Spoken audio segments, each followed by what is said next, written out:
ڕۆژی ئوحود زۆر قورس بوو، ڕۆژێک کە دانی پێشەوە مشکا درعەکە بەردیان پێدادا و چوار ڕوومەتمەوە دەرم هێناوە خوێن بە دموچاومە هاتە خوارەوە. چاڵێکیان لێدا بوو وەکو کەمینێک کەوتمە ناویەوە زۆر بە زەحمەت دەریان هێنامەوە. گۆڕەپانی جەنگ بە دژی ئێمە سووڕا، پشتەوەمان گیرا، گەمارۆ دراین و کەسی وان بە دەورەوە نەما بوو. کاتێکەوە قارەمانانە سەحابەکان جەنگان و دوژمن دوور کەوتەوە سەیری مەیدانی جەنگ دەکەم، سەیرم کرد ئەو ئازیزانم کە چەند سەعاتێک لە پێش ئەم ڕووداوەدا ئەم جەنگەدا گفتوگۆمان دەکرد. ئەو سەحابە ئازیزانم یەک یەک لاشەکانیان لەوێ کەوتووە.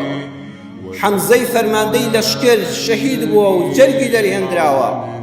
مصعبی ئاڵا هەڵگر و یەکەم سەفیری ئیسلام جەنازەکەی لەوێ کەوتووە. ئەو گەنجەی لە پێناوی خوادا جلەکانیشی واز لێهێنا، واللهی جلەکانی کورد بوو بەشی کفنەکەی نەدەکرد کە دایپۆشین، بە جێدامان پۆشی لە قەبرەکەیدا. 70 دانە سەحابەی ئازیزم، ئەو کەسانەی کە پشتیوانیان کردم، واللهی نە پۆستیان ویست، نە پارەیان ویست، نە پاروی چەوریان ویست، نە بەدوی بەرژەوەندیەکا بوون. یەک ئاەتی خوا ڕێک لە کولی سەحابەیەکە جێبەجێ بوو: إن الله اشترى من المؤمنين أنفسهم وأموالهم بأن لهم الجنة. نفسی خۆیان، ڕوحی خۆیان، ماڵ و سەروەت و سامانی خۆیان بەخوا فرۆشت. وتیان خوایە جان هیچیشمان لە تۆ ناوێ، واللهی نە پۆست و پلە و پایە و نە دینار و نە سەرمایە و نە زێڕ و زی و خوایە بەس بەهەشتمان بدەیتێ. واللهی ئاواتەکەیان هاتە جێ، تەنانەت لەم خاکی خوایەدا قەبرێکی تەنهاشیان بە نسیب نەبوو، چونکە ڕۆژ کەمی مابوو. 70 دانە جەنازەی سەحابە لەبەردەستما بوو. قەبرمان بۆ لێدان بە پێی قەڵەوی و زەعیفیان دوو سێ دەمان خستنە گۆڕێکەوە، تەنانەت گۆڕێکی تەنهاشیان لەم سەر زەویە پێ نەبڕا. هەموویان بەخوا بەخشی، یەقینم هەیە خۆش بەهەشتەکەی پێدان.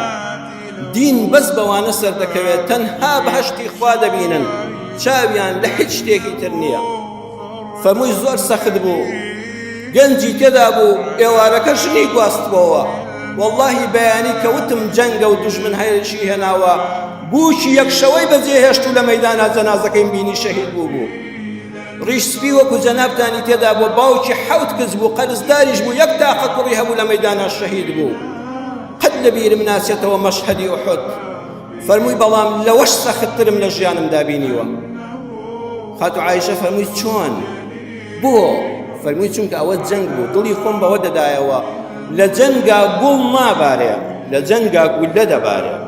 یەقینت هەیە کە چوویتە جەنگەوە کوشتار دەبێ، ئازیزانت شەهید دەکرێن، خۆشت دەکەوێ مەترسیە وەکو فەرماندەی